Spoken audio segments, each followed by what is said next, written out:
তো নিয়ে এলাম আবার একটা নতুন ভিডিও। আর সেটা তো বুঝতেই পারছো কিসের ভিডিও, রোজই তোমাদের আমি দিয়ে থাকি কম বেশি।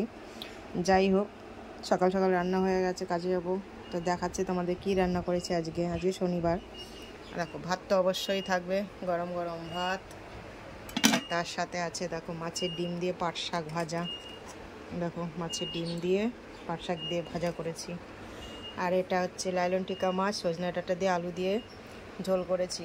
দেখো, দুবেলার তরকারি করেছি, ওই জন্য আলাদা করে ভাগ করে রেখেছি, কারণ নষ্ট হয়ে যাবে। আর যেহেতু আমি বাড়িতে থাকি না, তো ওরা ঠিক বুঝতে পারবে না, ওই জন্য আমি আলাদা করে ভাগ করে রাখি।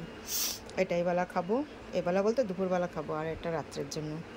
আর এটা কালকে ধোকা করেছিলাম, ও একটুখানি রয়ে গেছে, এটা খেয়ে নেবো এখন। আর এটা হচ্ছে তোমার কি বলবো, এটা মটর ডাল ভিজিয়ে বড়া করেছিলাম কালকে, তার কিছুটা ছিল, ওই সেই বড়াটা দিয়ে আম দিয়ে একটু পাতলা করে টক করেছি। এটা খাওয়ার পরে খেলে খুব ভালো লাগে, খেতে খুব ভালো লাগে বলেই আমরা মাঝে মধ্যে টকটা আমাদের মোটামুটি কম বেশি গরমের সময় থাকে, সেটা তোমরা নিজেরাও বুঝতে পারছো। রান্না করি প্রতিদিনই, তোমাদের ভিডিও দিই, আর শাকটাও প্রায় আমাদের থাকে।